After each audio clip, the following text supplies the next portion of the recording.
Hello friends, എല്ലാവർക്കും നമസ്കാരം. മറ്റൊരു മിഡിൽ ഈസ്റ്റ് യുദ്ധവുമായി ബന്ധപ്പെട്ട ടോപ്പിക്കാണ് നമ്മളുടെ ഇന്നത്തെ ഡിസ്കഷനിലുള്ളത്. നമുക്കറിയാം, അമേരിക്കയുടെയും അവരുടെ പ്രോക്സി ആയിട്ടുള്ള ഇസ്രായേലിൻ്റെയും ഏറ്റവും പ്രധാനപ്പെട്ട ലക്ഷ്യം എന്ന് പറയുന്നത് നമ്മളെ മിഡിൽ ഈസ്റ്റിനെ ബേസ് ചെയ്താണ് പറയുന്നത്. മിഡിൽ ഈസ്റ്റ് ആയാലും സൗത്ത് ഏഷ്യ ആയാലും, അതായത് പാകിസ്ഥാൻ, അഫ്ഗാനിസ്ഥാൻ ഇതുപോലുള്ള രാജ്യങ്ങൾ എല്ലാം, ഇറാൻ, മിഡിൽ ഈസ്റ്റ്, ഈ പറഞ്ഞ ടർക്കി, മറ്റ് പ്രധാനപ്പെട്ട രാജ്യങ്ങളെല്ലാം തന്നെ ഉൾപ്പെടുന്ന ആ ഒരു റീജിയനിലെ ജിയോ പൊളിറ്റിക്സിൽ അമേരിക്കയുടെ ഇസ്രായേലിൻ്റെ ഏറ്റവും പ്രധാനപ്പെട്ട ലക്ഷ്യം എന്ന് പറഞ്ഞാൽ ഈ മുസ്ലിം രാജ്യങ്ങളെ പരസ്പരം തമ്മിൽ തല്ലിപ്പിക്കുക, എന്നിട്ട് അതിൽ നിന്നും ഇല്ലേ കുറുക്കൻ്റെ പരിപാടിയുണ്ടല്ലോ, എന്നിട്ട് ചോര കുടിക്കുക എന്നുള്ളതാണ്. അപ്പോൾ നമ്മളത് നോക്കിക്കഴിഞ്ഞാൽ ഈ ശരിക്കും പറഞ്ഞു കഴിഞ്ഞാൽ നടക്കുന്ന യുദ്ധങ്ങൾ മൊത്തം ഈ പറഞ്ഞ മുസ്ലിം രാജ്യങ്ങൾ തമ്മിൽ അങ്ങോട്ടുണ്ട്. ഇപ്പോൾ പാകിസ്ഥാൻ, അഫ്ഗാനിസ്ഥാൻ ആയാലും, ഇറാൻ, ഈ പറഞ്ഞ ഭാഗത്തുള്ള ഈ പറഞ്ഞ GCC രാജ്യങ്ങളായാലും, ഇപ്പോൾ ഒരു രാജ്യത്ത് തന്നെ നടക്കുന്ന, അവിടെ തന്നെ നടക്കുന്ന സിവിൽ വാർ തന്നെ ആയാലും, എല്ലാം പരസ്പരം ഈ മുസ്ലിങ്ങൾ തന്നെയാണ് പരസ്പരം അങ്ങോട്ടും ഇങ്ങോട്ടും ഫൈറ്റ് ചെയ്യുന്നത്.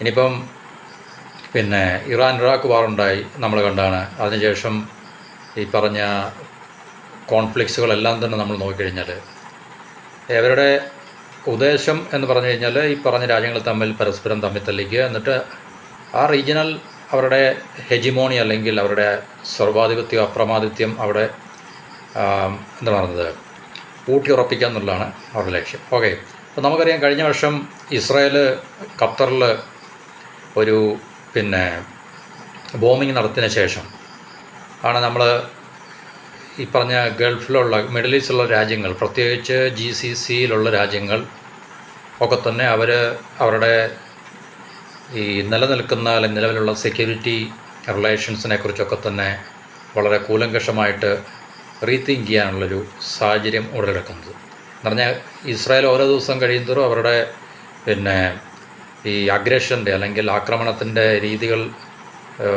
വ്യാപിപ്പിച്ചുകൊണ്ടിരിക്കുകയാണ്. അപ്പോൾ നാളെ ഏത് രാജ്യത്തിനെതിരായിരിക്കും അല്ലെങ്കിൽ നാളെ ഏത് രാജ്യമായിരിക്കും അവരുടെ ഇസ്രായേലിൻ്റെ പുതിയ ഒരു ഇര അല്ലെങ്കിൽ ടാർഗറ്റ് എന്ന് ആർക്കും പറയാൻ സാധിക്കത്തില്ല. പക്ഷേ എല്ലാവർക്കും അതിനെക്കുറിച്ചൊരു കൃത്യമായിട്ടുള്ളൊരു അസസ്മെൻ്റ് ഉണ്ട്. ഇവ ടർക്കി ആയാലും, പാകിസ്ഥാൻ ആയാലും, സൗദി ആയാലും ഒക്കെ തന്നെ വളരെ ഇക്കാര്യത്തിൽ, കാരണം ഇപ്പോഴത്തെ ഈ ക്രമീകരണം അനുസരിച്ചിട്ട് അവർക്ക് മറ്റൊരു പിന്നെ മാർഗ്ഗമില്ല. അമേരിക്കയുടെ അല്ലെങ്കിൽ ഇസ്രായേലിൻ്റെ ഒപ്പം നിന്ന് ഇറാൻ എന്ന് പറയുന്ന അവരുടെ ശത്രുവായിട്ട് ഒരു മുദ്ര കുത്തിയിട്ടുള്ള ഇറാനെതിരെ പടപൊരുതുക എന്നല്ല മറ്റ് ലക്ഷ്യമൊന്നുമില്ല. ഒരു പക്ഷേ ഈ യുദ്ധം, ഇറാൻ ഇസ്രായേൽ യുദ്ധം കഴിഞ്ഞതിന് ശേഷം എന്തായിരിക്കും അവിടുത്തെ ജിയോ പൊളിറ്റിക്കൽ സെനാറിയോ എന്നുള്ളതാണ് നമുക്ക് എന്തായാലും നമ്മൾ നേരത്തെ പറഞ്ഞിട്ടുള്ളത്, എപ്പോഴും പറയാനുള്ളത്. അങ്ങനെ മിഡിൽ ഈസ്റ്റിൽ എന്തുമായാലും തീർച്ചയായിട്ടും യുദ്ധം നിൽക്കാൻ പോകുന്നില്ല എന്നുള്ള കാര്യം ഉറപ്പാണ്. കാരണം അത് ശരിക്കും പറഞ്ഞു കഴിഞ്ഞാൽ അത് ഇപ്പോഴൊന്നും പ്ലാൻ ചെയ്തതല്ല.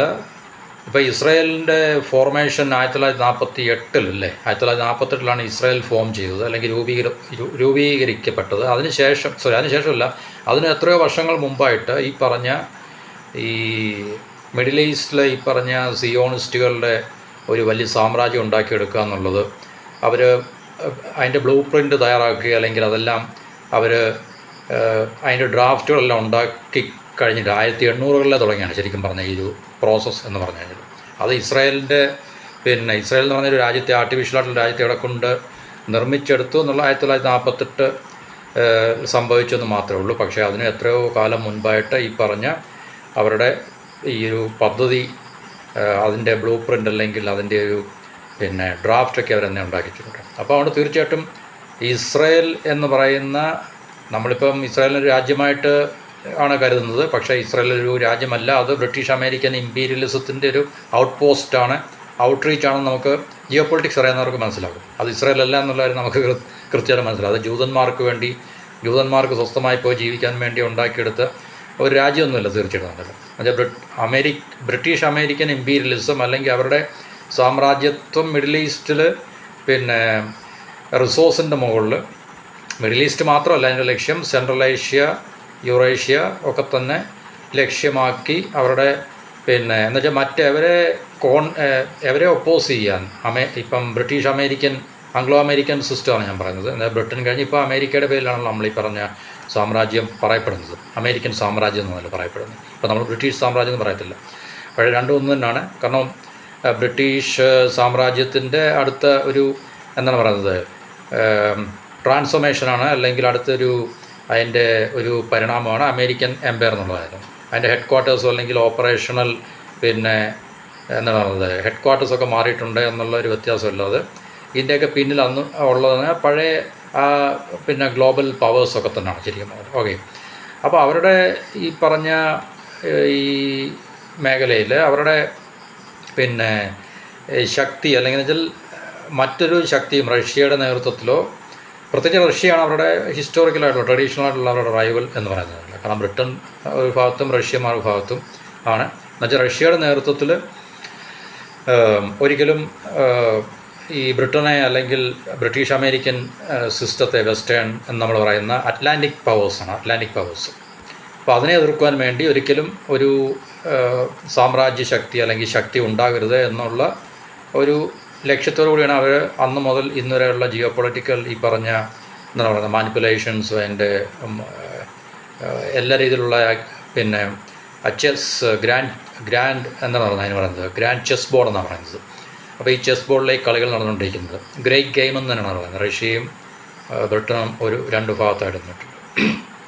അപ്പോൾ അതിൻ്റെ കാഴ്ചകളാണ് നമ്മളിപ്പോഴും കണ്ടുകൊണ്ടിരിക്കുന്നത്. അപ്പോൾ ഇപ്പം നമ്മൾ അമേരിക്ക ആയതുകൊണ്ട് അമേരിക്കയുടെ ബേസിൽ നമുക്ക് പറയാൻ പറ്റും, അമേരിക്കയെ വെല്ലുവിളിക്കാൻ വേണ്ടി ഒന്നുകിൽ ഒരു രാജ്യമോ അല്ലെങ്കിൽ കൂട്ടായിട്ട് കുറേ രാജ്യങ്ങളോ ഒരിക്കലും ഉണ്ടാകരുത്, എന്നോ അമേരിക്ക ആയിരിക്കണം ലോകത്തിൻ്റെ സുപ്രീമോ അല്ലെങ്കിൽ ഗ്ലോബൽ കോപ്പ്, ലോകത്തിൻ്റെ പോലീസ് അല്ലെങ്കിൽ ഒരേ ഒരു സൂപ്പർ പവർ അമേരിക്ക തന്നെ ആയിരിക്കണം എന്നുള്ള ആ ഒരു ലക്ഷ്യമാണ് അവർ മുൻനിർത്തി മുന്നോട്ട് ഈ പറഞ്ഞ യുദ്ധങ്ങൾ അല്ലെങ്കിൽ ഇതുപോലുള്ള ജിയോ പൊളിറ്റിക്കൽ കോൺഫ്ലിക്ട്സിനെല്ലാം അവർ വഴിതിളയ്ക്കുന്നത്.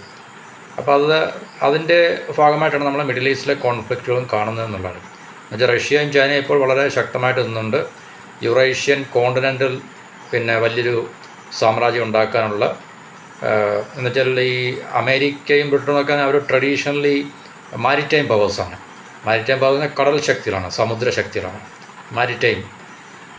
അപ്പോൾ ആ മാരിടൈം പവറിനെ അല്ലെങ്കിൽ മാരിടൈം ശക്തി അറ്റ്ലാന്റിക് പവേഴ്സ് നമ്മൾ പറയും, അതിനെ മറികടന്ന് കരമാർഗം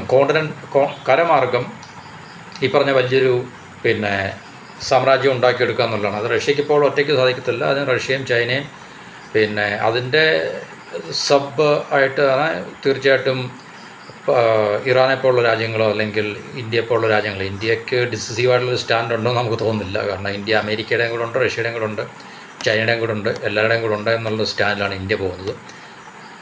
കാരണം ഇന്ത്യ അങ്ങനെയാണ് തീർച്ചയായിട്ടും നമുക്കങ്ങനെ ഒരു കൃത്യമായിട്ടുള്ളൊരു ക്യാമ്പിലേക്ക് ഇന്ത്യ പോകുന്നൊരു കാഴ്ച നമ്മൾ പണ്ട് മുതൽ നമുക്ക് കാണാൻ സാധിക്കത്തില്ല. ഇനിയുള്ള മുന്നോട്ടുള്ള ഫ്യൂച്ചറിൽ ഒരു പക്ഷേ അങ്ങനെയൊക്കെ തന്നെ ആയിരിക്കാം ഇന്ത്യയുടെ ഒരു നിലപാട് എന്നുള്ളതിൽ നമുക്ക് മനസ്സിലാക്കാം. ഓക്കെ, അപ്പോൾ ഇതാണ് പ്രധാനമായിട്ടും ഈ പറഞ്ഞ ജിയോ പൊളിറ്റിക്സിൻ്റെ ഒരു സിമ്പിളായിട്ടുള്ള ബാക്ക്ഗ്രൗണ്ട് എന്ന് പറഞ്ഞത്. അപ്പോൾ അതിനെ അടിസ്ഥാനമാക്കിയാണ് നമ്മൾ ഈ കാണുന്ന കോൺഫ്ലിക്റ്റിൽ മൊത്തം. അതുകൊണ്ടാണ് അവർ റഷ്യയെ വീക്കൻ ചെയ്യാനും ഡീസ്റ്റെബിലൈസ് ചെയ്യാനൊക്കെ ശ്രമിച്ചുകൊണ്ടിരിക്കുന്നത്. അപ്പോൾ റഷ്യയെ വീക്കൻ ചെയ്ത് കഴിഞ്ഞാൽ ചൈനയ്ക്കുള്ള വലിയൊരു സപ്പോർട്ട് നഷ്ടപ്പെടും. അതിനുശേഷം അവർ ചൈനയെ ഡീസ്റ്റെബിലൈസ് ചെയ്യാനുള്ള സാധ്യത വളരെ കൂടുതലാണ്. കാരണം ഈ റഷ്യയുടെയും ചൈനയുടെയും ഏറ്റവും കൂടുതൽ അടുത്ത് നിൽക്കുന്ന രാജ്യമാണ് ഇറാൻ എന്ന് പറഞ്ഞു കഴിഞ്ഞാൽ. കാരണം ഈ ചൈനയ്ക്ക് ഏറ്റവും കൂടുതൽ അവരുടെ ഫ്യൂവൽ എനർജി സോഴ്സ് അല്ലെങ്കിൽ എനർജി ഫ്ലോ എന്ന് പറഞ്ഞു കഴിഞ്ഞാൽ ഏകദേശം 48% ഈ ഗൾഫിൽ നിന്നും ഇറാനിൽ നിന്നുമാണ്. ഇറാനിൽ നിന്ന് ഏകദേശം 13%, അതുപോലെ തന്നെ ബാക്കി 36% അടുത്ത് ഗൾഫിൽ നിന്ന് സൗദി മുതലായിട്ടുള്ള രാജ്യങ്ങളിൽ നിന്നാണ് ചൈന അവരുടെ എനർജി ഇമ്പോർട്ട് ചെയ്യുന്നത്. അപ്പോൾ ഇതിനെ അമേരിക്കയുടെ കൈപ്പിടിയിൽ ഒതുക്കിക്കഴിഞ്ഞാൽ തീർച്ചയായിട്ടും ചൈനയ്ക്ക് അവരുടെ സ്മൂത്തായിട്ട് ചൈനയിലേക്ക് ഒഴുകിക്കൊണ്ടിരിക്കുന്ന എനർജിയുടെ മുകളിൽ അമേരിക്കയ്ക്ക് ഡോമിനൻസ് കിട്ടുകയാണെങ്കിൽ തീർച്ചയായിട്ടും ചൈനയെ ചെക്ക്മേറ്റ് ചെയ്യാൻ അല്ലെങ്കിൽ ചൈനയെ അമേരിക്കയുടെ കൺട്രോളിൽ കൊണ്ടുവരാൻ അമേരിക്കയ്ക്ക് സാധിക്കും എന്നുള്ളൊരു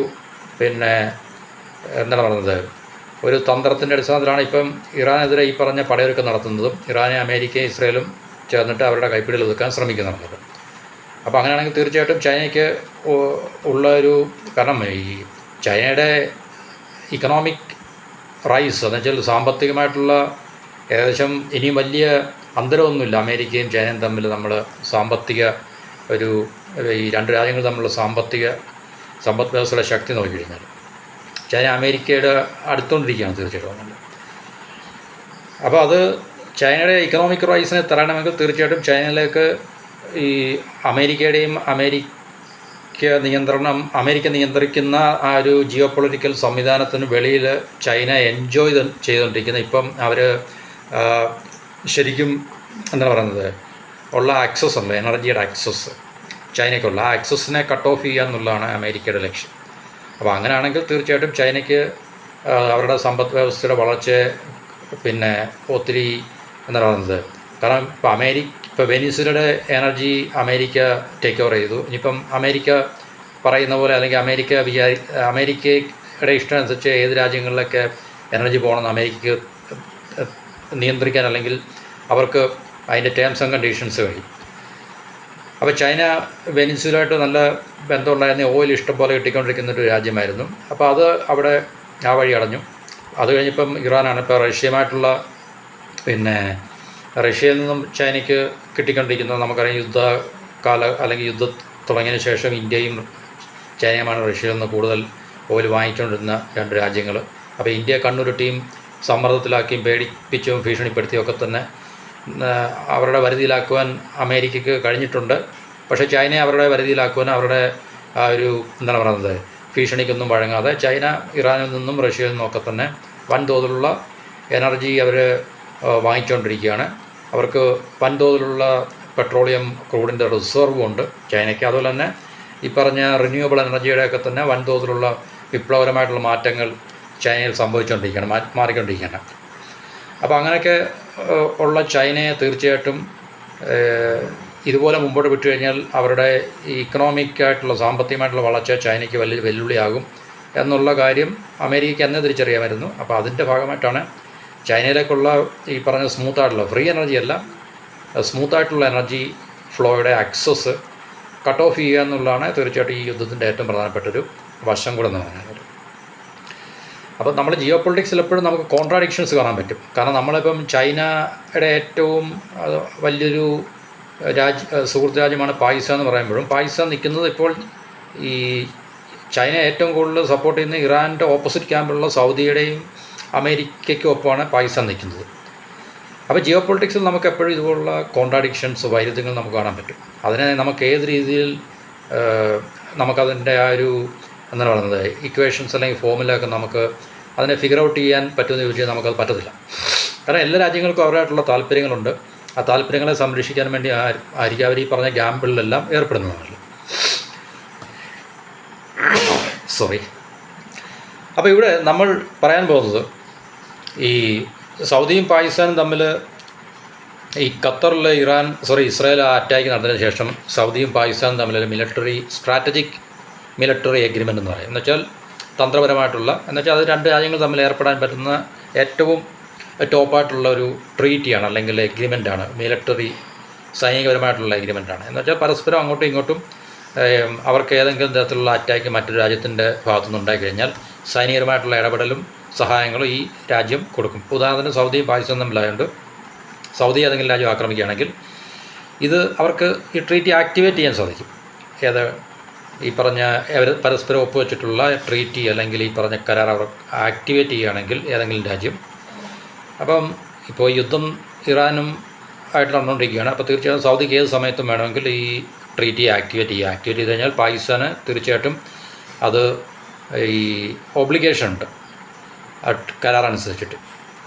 അല്ലെങ്കിൽ പാകിസ്ഥാൻ ഇപ്പോൾ കരാറിൽ നിന്ന് പിൻവാങ്ങണം. കരാറിൽ നിന്ന് പിൻവാങ്ങത്തോളം കാലം തീർച്ചയായിട്ടും സൗദി ആ ഒരു ട്രീറ്റി ആക്ടിവേറ്റ് ചെയ്ത് കഴിഞ്ഞാൽ പാകിസ്ഥാന് തീർച്ചയായിട്ടും സൗദിക്കൊപ്പം നിന്നിട്ട് സൗദിക്ക് വേണ്ട സൈനികപരമായിട്ടുള്ള പ്രതിരോധ സഹായങ്ങൾ നൽകിയേ പറ്റത്തുള്ളൂ.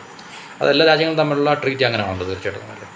അല്ലെങ്കിൽ ട്രീറ്റി വാലിഡ് ആകത്തില്ല. ഏതെങ്കിലും രാജ്യം ഈ പറഞ്ഞ നമ്മളിപ്പം ഈ കോൺട്രാക്റ്റും അങ്ങനെയല്ല. ഇതൊരു കോൺട്രാക്റ്റ്, രണ്ട് രാജ്യങ്ങൾ തമ്മിലുള്ള കോൺട്രാക്റ്റാണ്, സൈനികപരമായിട്ടുള്ള കോൺട്രാക്റ്റാണ്. അപ്പോൾ ആ കോൺട്രാക്റ്റിനകത്തിൽ ഏതെങ്കിലും രാജ്യം വയലേഷൻ അല്ലെങ്കിൽ കാണിക്കുകയാണെങ്കിൽ തീർച്ചയായിട്ടും അത് ഇറലവൻ്റ് ആകും. അപ്പോൾ ആ ഒരു കോൺട്രാക്റ്റ് അല്ലെങ്കിൽ ഈ ട്രീറ്റി വാലിഡ് ആകത്തില്ല. പക്ഷേ ഇവിടെ തീർച്ചയായിട്ടും അങ്ങനെയുള്ള പ്രശ്നങ്ങളൊന്നുമില്ല. അപ്പോൾ അന്ന് ഈ പറഞ്ഞ ഇസ്രായേലിൻ്റെ അറ്റാക്കിന് ശേഷമാണ് പാകിസ്ഥാൻ സൗദി ഈ പറഞ്ഞൊരു ട്രീറ്റിയിൽ ഏർപ്പെട്ടത്. അപ്പം അതെന്തുകൊണ്ടാണെന്ന് ചോദിച്ചു കഴിഞ്ഞാൽ സൗദിയുടെയും GCC രാജ്യങ്ങളിലേക്ക് സെക്യൂരിറ്റി അമേരിക്ക എൻഷുർ ചെയ്യുന്നുണ്ടെങ്കിൽ തന്നെയും പക്ഷേ അവർക്കത് മനസ്സിലായി കാര്യമായിട്ടുള്ള സപ്പോർട്ടും പ്രൊട്ടക്ഷനൊന്നും അമേരിക്കയുടെ ഭാഗത്തുനിന്ന് ഉണ്ടാകത്തില്ല. കാരണം അമേരിക്കയുടെ ഫസ്റ്റ് ആൻഡ് ഫോർമോസ്റ്റ് ആയിട്ടുള്ള അമേരിക്കൻ ഇൻട്രസ്റ്റ് എന്ന് പറഞ്ഞു കഴിഞ്ഞാൽ ഇസ്രായേലിനെ പ്രൊട്ടക്റ്റ് ചെയ്യുക എന്നുള്ളതാണ്. കാരണം ഇസ്രായേലിനെ പ്രൊട്ടക്റ്റ് ചെയ്യുക എന്ന് പറഞ്ഞു കഴിഞ്ഞാൽ ഇപ്പം അമേരിക്കയുടെയും അല്ലെങ്കിൽ ബ്രിട്ടീഷ് അമേരിക്കൻ സിസ്റ്റമാണ് ഇസ്രായേൽ എന്ന് പറഞ്ഞു കഴിഞ്ഞാൽ. കാരണം ഇസ്രായേലിൻ്റെ ഇൻട്രസ്റ്റിനെ പ്രൊട്ടക്റ്റ് ചെയ്യാൻ അമേരിക്കയുടെയും ബ്രിട്ടൻ്റെ അല്ലെങ്കിൽ ആംഗ്ലോ അമേരിക്കൻസിൻ്റെ ഇൻട്രസ്റ്റിനെ പ്രൊട്ടക്റ്റ് ചെയ്യുക എന്നുള്ളതാണ്. അത് കഴിഞ്ഞ് മാത്രമേ ഉള്ളൂ. അപ്പോൾ അതിനുവേണ്ടി പണിയെടുക്കാൻ വേണ്ടിയാണ് ഈ പറഞ്ഞ രാജ്യങ്ങളെയൊക്കെ അമേരിക്കയും ബ്രിട്ടനും അല്ലെങ്കിൽ ആംഗ്ലോ അമേരിക്കൻ സിസ്റ്റംസ് അവരുണ്ടാക്കി വെച്ചിരിക്കുന്നത്. കാരണം ഇതെല്ലാം ബ്രിട്ടീഷ് ക്രിയേഷനാണ്. ഈ പറഞ്ഞ ഈ സൗദി ആയാലും UAE ആയാലും ഖത്തർ, ബഹ്റൈൻ, ഇറാഖ്. കാരണം ഒട്ടോമൻ എംപയറിൻ്റെ ഡീസ്റ്റെബിലൈസിന് ശേഷം ഒന്നാം ലോകമഹായുദ്ധത്തിന് ശേഷമാണെന്ന് തോന്നുന്നു ബ്രിട്ടനും ഫ്രാൻസൂടെ ഉണ്ടാക്കിയെടുത്ത രാജ്യങ്ങളാണ് ഇതെല്ലാം പറഞ്ഞാൽ. ഈ സൗദി ആയാലും ഈ പറഞ്ഞ ഇന്ന് നമ്മൾ കാണുന്ന മിഡിൽ ഈസ്റ്റിലെ രാജ്യങ്ങളൊക്കെ തന്നെ അതുപോലെ ഇറാഖും സിറിയയും ഈ പറഞ്ഞ ടർക്കിയും സൗദി, ഈ എമിറേറ്റ്സ്, ഖത്തർ, ബഹ്റൈൻ, കുവൈറ്റ് ഇതൊക്കെ തന്നെ ബ്രിട്ടീഷ് ഫ്രഞ്ച് ട്രീറ്റിയുടെ അടിസ്ഥാനത്തിൽ ഉണ്ടാക്കിയെടുത്ത രാജ്യങ്ങളാണ്. ശരിക്കും പറഞ്ഞാൽ ആർട്ടിഫിഷ്യൽ ക്രിയേഷൻസാണ്. അപ്പോൾ തീർച്ചയായിട്ടും അവരുടെ കൺട്രോളിലും അവരുടെ ഡോമിനൻസിലുമാണ് ഈ പറഞ്ഞ രാജ്യങ്ങളൊക്കെ തന്നെ. അപ്പോൾ അവരുടെ താല്പര്യങ്ങളെ സംരക്ഷിക്കാൻ വേണ്ടിയാണ് ഈ പറഞ്ഞ രാജ്യങ്ങളെ ഉണ്ടാക്കിയിട്ടുള്ളതും അവരെ നിലനിർത്തുന്നതും. അപ്പോൾ തീർച്ചയായിട്ടും അവിടെയുള്ള ഭരണകൂടങ്ങളൊക്കെ തന്നെ ഈ എവർക്ക് വേണ്ടി നമ്മൾ നിലനിൽക്കുന്ന എന്നുവെച്ചാൽ പാശ്ചാത്യ സംവിധാനത്തിന് വേണ്ടി അല്ലെങ്കിൽ ബ്രിട്ടീഷ് അമേരിക്കൻ, ആംഗ്ലോ അമേരിക്കൻ സംവിധാനങ്ങൾക്ക് വേണ്ടി നിലനിൽക്കുന്ന രാജ്യങ്ങളാണെന്നുള്ളതാണ് ഇതിൻ്റെ വസ്തുത. അപ്പോൾ അതിനകത്തിൽ ഇപ്പോൾ പാകിസ്ഥാനും തീർച്ചയായിട്ടും നമുക്കറിയാം പാകിസ്ഥാൻ്റെ ക്രിയേഷനും അവർ തന്നെയാണല്ലോ, ബ്രിട്ടീഷ് ഉണ്ടാക്കിയ രാജ്യമാണല്ലോ. എന്നുവെച്ചാൽ മുസ്ലിങ്ങൾക്ക് സ്വസ്ഥമായിട്ട് ജീവിക്കാൻ വേണ്ടി ഉണ്ടാക്കിയെടുത്ത രാജ്യമല്ല, അവരുടെ ജിയോ പൊളിറ്റിക്കൽ ലക്ഷ്യങ്ങൾക്ക് വേണ്ടി മെനഞ്ഞെടുത്ത അല്ലെങ്കിൽ ക്രിയേറ്റ് ചെയ്ത ആർട്ടിഫിഷ്യലായിട്ടുള്ളൊരു സ്റ്റേറ്റാണ്. Artificial സ്റ്റേറ്റാണ്, നാച്ചുറലല്ല, artificial സ്റ്റേറ്റാണ്. എന്നുവെച്ചാൽ ഇസ്രായേലിനെ എങ്ങനെ ഉണ്ടാക്കിയോ അതേ പർപ്പസിന് വേണ്ടി തന്നെയാണ് പാകിസ്ഥാനെ ഉണ്ടാക്കിയെന്നുള്ള കാര്യത്തിൽ സംശയങ്ങളൊന്നും വേണ്ട. അത് ജിയോ പൊളിറ്റിക്സിനെ കുറിച്ച് അറിയാവുന്ന ആൾക്കാർക്ക് നല്ല കൃത്യമായിട്ട് അറിയാൻ പറ്റും. അല്ലാതെ ഇന്ത്യയും പാകിസ്ഥാനും തമ്മിൽ ഇന്ത്യയിലെ ഈ പറഞ്ഞ നമ്മൾ ഹിന്ദു മുസ്ലിം പ്രശ്നങ്ങൾ അതിൻ്റെ അടിസ്ഥാനത്തിൽ മുസ്ലിങ്ങൾക്ക് സ്വസ്ഥമായി പോയി ജീവിക്കാൻ വേണ്ടി ഒരു സംവിധാനം ഉണ്ടാക്കിയെടുത്തൊന്നുമില്ല പാകിസ്ഥാൻ എന്ന് പറഞ്ഞു കഴിഞ്ഞാൽ. എന്നുവെച്ചാൽ ഇസ്രായേലിനെ മിഡിൽ ഈസ്റ്റിൻ്റെ മുകളിൽ അമേരിക്കയ്ക്കും ബ്രിട്ടനും ഒക്കെ തന്നെ കംപ്ലീറ്റ് ഡോമിനൻസ് കിട്ടാൻ വേണ്ടി അവിടുത്തെ റിസോഴ്സാണല്ലോ അൾട്ടിമേറ്റ്ലി എല്ലാത്തിൻ്റെയും അടിസ്ഥാനം എന്ന് പറഞ്ഞാൽ. അപ്പോൾ റിസോഴ്സിൻ്റെ മുകളിൽ എന്നുവെച്ചാൽ ഓയിൽ ഗ്യാസ് റിസോഴ്സിൻ്റെ മുകളിൽ അവർക്ക് ഡോമിനൻസ് കിട്ടാൻ വേണ്ടി പൂർണ്ണമായിട്ടുള്ള അധികാരം അല്ലെങ്കിൽ കൺട്രോൾ കിട്ടാൻ വേണ്ടി ഇസ്രായേലിനെ അവിടെ ഉണ്ടാക്കിയെടുത്തതുപോലെ തന്നെ ഈ പറഞ്ഞ സെൻട്രൽ ഏഷ്യ, സൗത്ത് ഏഷ്യ എന്നുവെച്ചാൽ ഇന്ത്യ, പാകിസ്ഥാൻ, അഫ്ഗാനിസ്ഥാനൊക്കെ വരുന്ന ഈവൻ ശരിക്കും പറഞ്ഞാൽ പാകിസ്ഥാനെ ക്രിയേറ്റ് ചെയ്തതിൻ്റെ പ്രധാനപ്പെട്ട ഏറ്റവും ഫണ്ടമെൻ്റൽ നമുക്ക് എടുത്തു പറയാൻ പറ്റുന്നത് ഇന്ത്യയുടെ വളർച്ചയെ തടയുക എന്നുള്ളതാണ് ശരിക്കും പറഞ്ഞാൽ. ഇപ്പോൾ ഇന്ത്യ ഡിവൈഡ് ചെയ്തില്ലായിരുന്നെങ്കിൽ എന്നുവെച്ചാൽ പാകിസ്ഥാൻ ഉണ്ടായില്ല, നമ്മൾ ഒന്ന് ജസ്റ്റ് ഇമാജിൻ ചെയ്യുക. ഇന്ത്യ ഡിവൈഡ് ചെയ്യപ്പെടാത്ത ഒരു രാജ്യമായിട്ട് ബ്രിട്ടൻ നമ്മളെ വിട്ടുനിൽക്കുക, നമ്മളങ്ങനെ സ്വാതന്ത്ര്യം കിട്ടി. അൺഡിവൈഡ് ഇന്ത്യ നമുക്കിപ്പോൾ പറയാൻ പറ്റുന്നത് എന്നുവെച്ചാൽ പാകിസ്ഥാനെ ഉണ്ടാക്കിയില്ല, അതിനുശേഷം ബംഗ്ലാദേശ് ഉണ്ടായിട്ടില്ല. അൺഡിവൈഡ് ഇന്ത്യ ആണെന്നെങ്കിൽ തീർച്ചയായിട്ടും നമുക്ക് ഇന്ത്യ എന്ന് പറഞ്ഞ രാജ്യം എത്ര ഒരു വലിയൊരു രാജ്യമായിരുന്നു. അതുതന്നെ നമ്മുടെ റീച്ച് എന്ന് പറഞ്ഞു കഴിഞ്ഞാൽ മിഡിൽ ഈസ്റ്റിലേക്കാണ് നമ്മുടെ റീച്ച് എന്ന് പറഞ്ഞാൽ. അപ്പോൾ ആ മിഡിൽ ഈസ്റ്റിലേക്ക് റീച്ച് നമ്മുടെ തൊട്ടയൽ രാജ്യം ഇറാനാണ്. നമുക്ക് മിഡിൽ ഈസ്റ്റ് അപ്പോൾ റിസോഴ്സിൻ്റെ സെൻട്രൽ ഏഷ്യ, അഫ്ഗാനിസ്ഥാൻ, സെൻട്രൽ ഏഷ്യയിലൊക്കെ നമ്മുടെ നമുക്ക് വളരെ ഈസി ആക്സസ്സാണ്. ഇന്ത്യയുടെ ഏറ്റവും ഈ പാകിസ്ഥാനെ ക്രിയേറ്റ് ചെയ്തതോടുകൂടി ഇന്ത്യക്ക് ഒരിക്കലും നമുക്ക് സാമ്പത്തികമായിട്ട് ഉള്ള പുരോഗതി ഒരിക്കലും നമ്മുടെ ഇക്കണോമിക് റൈസ് ഒരിക്കലും സഫലമാകത്തില്ല, സാധ്യമാകത്തില്ല എന്നുള്ള കാര്യം 100% ഉറപ്പാണ്. കാരണം ഈ ഒരു പ്രശ്നത്തിൽ നമുക്ക് ഇനിയും നമ്മളെ എത്രയൊക്കെ തന്നെ ഇവിടുന്ന് നമ്മൾ ശ്രമിച്ചാലും ശരി നമുക്കത് സാധ്യമാകത്തില്ല എന്നുള്ള കാര്യം ഉറപ്പാണത്. കാരണം നമുക്കറിയാം അന്ന് മുതൽ ഇന്നലെ ഇന്ത്യ കിടന്ന് കട്ടകടിക്കുകയാണ്, കഷ്ടപ്പെടുകയാണ് നമുക്ക്. കാരണം ഈ പാകിസ്ഥാനിലുള്ള വിഷയങ്ങൾ നമുക്ക് ഒരു രീതിയിലും സോൾവ് ചെയ്യാൻ സാധിക്കുന്നില്ല.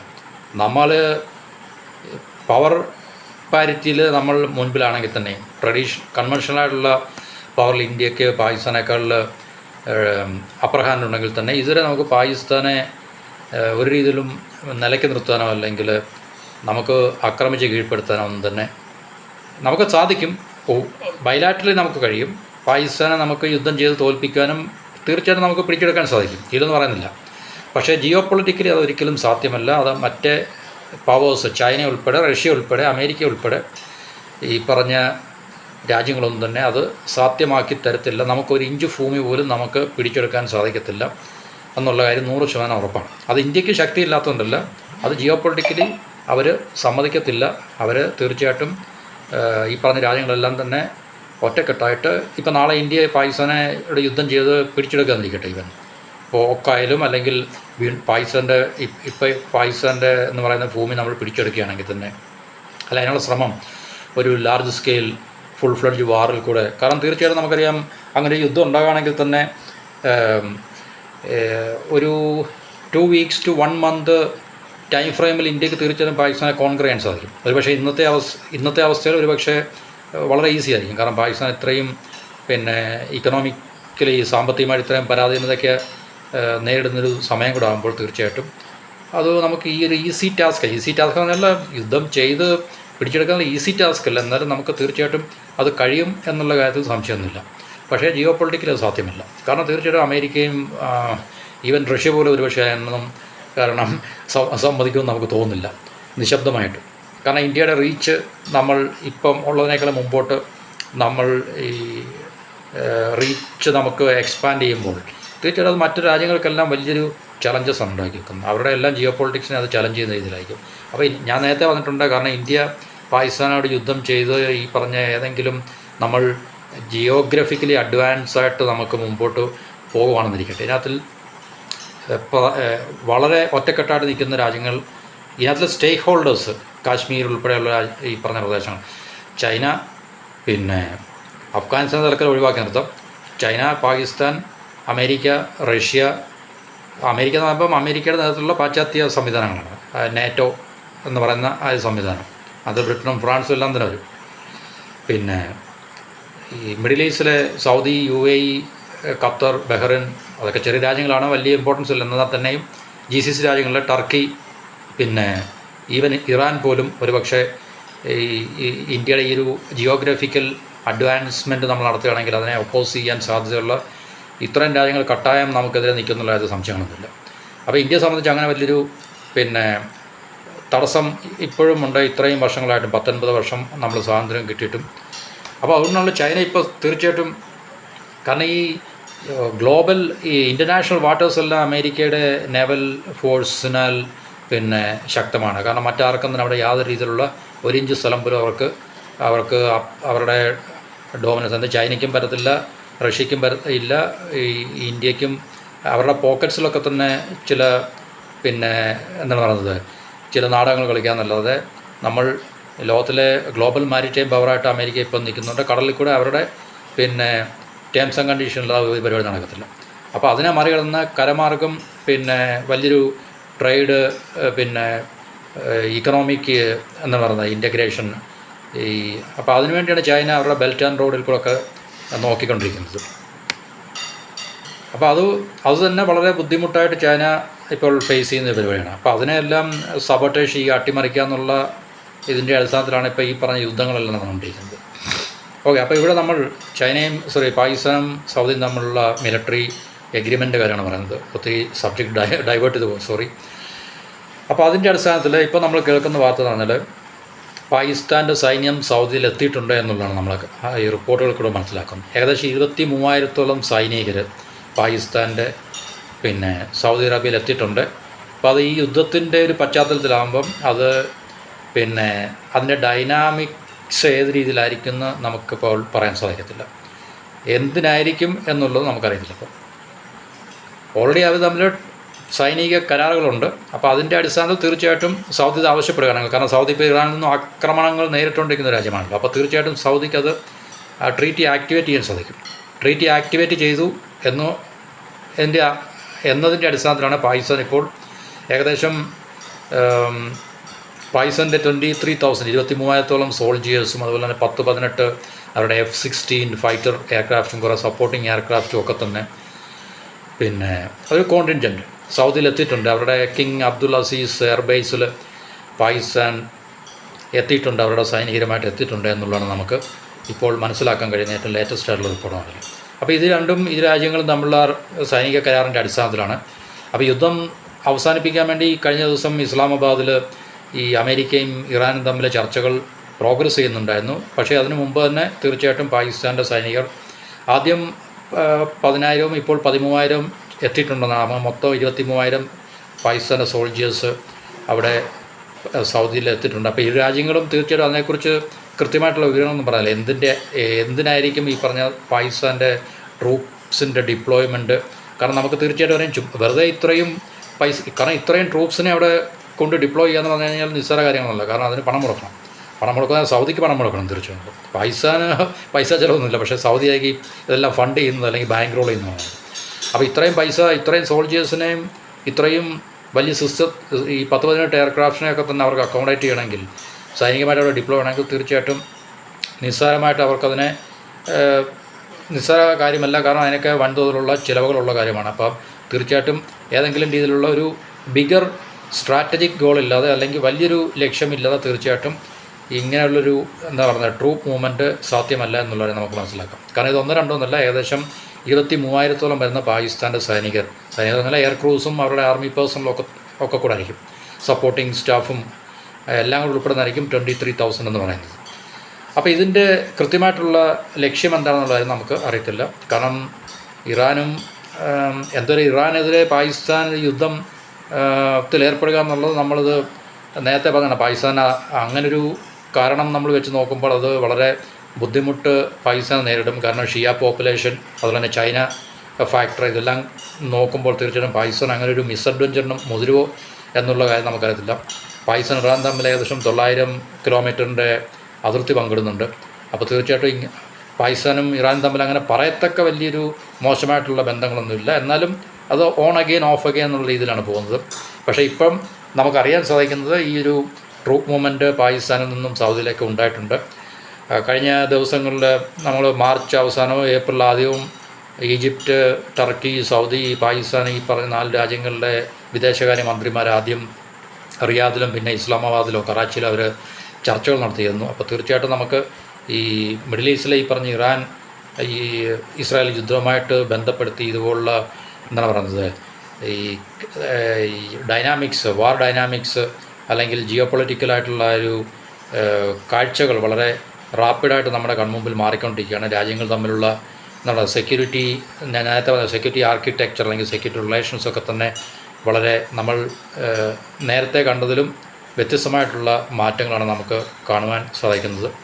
പക്ഷേ ഇറാനെതിരെ പാകിസ്ഥാൻ നീങ്ങുകയാണെങ്കിൽ തീർച്ചയായിട്ടും ശക്തമായിട്ടുള്ള എന്തായാലും നമുക്കത് പാകിസ്ഥാനകത്ത് കൊണ്ട് ട്രാപ്പ് ചെയ്തതാണ്. കാരണം പാകിസ്ഥാൻ വേറെ വഴികളൊന്നുമില്ല. കാരണം അവർക്ക് പൈസ കിട്ടുക എന്നുള്ളത് വളരെ അത്യാവശ്യമാണ്. അതുകൊണ്ട് തീർച്ചയായിട്ടും അമേരിക്കയും സൗദിയൊക്കെ പറയുന്ന രീതിയിലും അവരുടെ സമ്മർദ്ദങ്ങൾക്ക് പാകിസ്ഥാന് വഴങ്ങിയേ പറ്റത്തുള്ളൂ എന്നുള്ള കാര്യത്തിൽ സംശയങ്ങളൊന്നുമില്ല.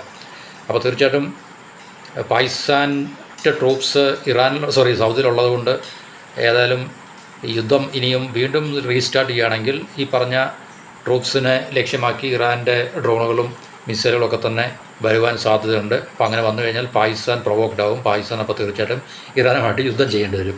അതെവിടെ ആയിരിക്കും യുദ്ധം ഉണ്ടാകുന്നത്? ഇറാനും പാകിസ്ഥാനും തമ്മിലുള്ള ബോർഡറിലായിരിക്കും യുദ്ധം ഉണ്ടാകുന്നത്. അതിനുവേണ്ടിയുള്ള പണിയിലായിരിക്കും ഒരു പക്ഷേ ഇങ്ങനെയുള്ളൊരു മൂവ്മെൻറ്റ്. കാരണം അല്ലാതെ പ്രത്യേകിച്ച് ഇപ്പോൾ പാകിസ്ഥാൻ്റെ ട്രൂപ്സിനെ അങ്ങോട്ട് കൊണ്ടുപോയിട്ട് ഇറാനെതിരെ അവിടുന്ന് ഡയറക്റ്റായിട്ട് ഏതെങ്കിലും രീതിയിലുള്ള യുദ്ധ സന്നാഹങ്ങൾ ഒരുക്കാനുള്ള സാധ്യതകൾ നമുക്ക് കാണുന്നില്ല. കാരണം തീർച്ചയായിട്ടും ഇറാൻ്റെ അറ്റാക്ക് ഇതിലേക്ക് കൊണ്ടുവരാൻ വേണ്ടി, എന്നിട്ട് അതുവഴി പാകിസ്ഥാനെ പ്രൊവോക്ക് ചെയ്ത് ഇറാൻ പാകിസ്ഥാൻ ബോർഡറിൽ ഏതെങ്കിലും രീതിയിലുള്ള ഒരു കോൺഫ്ലിക്റ്റ് ഉണ്ടാക്കിയെടുത്ത് പിന്നെ അതിനെ ഒരു പ്രൊട്രാക്റ്റഡായിട്ടുള്ള നീണ്ടു നിൽക്കുന്ന ഒരു വാർ ഓഫ് അട്രീഷനിലേക്ക് നയിക്കാൻ വേണ്ടിയായിരിക്കാം ഒരു പക്ഷേ ഇങ്ങനൊരു തന്ത്രം എന്നാണ് എനിക്ക് തോന്നുന്നത്. ശരിയോ തെറ്റാണെന്നോ ആകാം, അറിയില്ല. നമുക്ക് കാത്തിരുന്ന് കാണാം.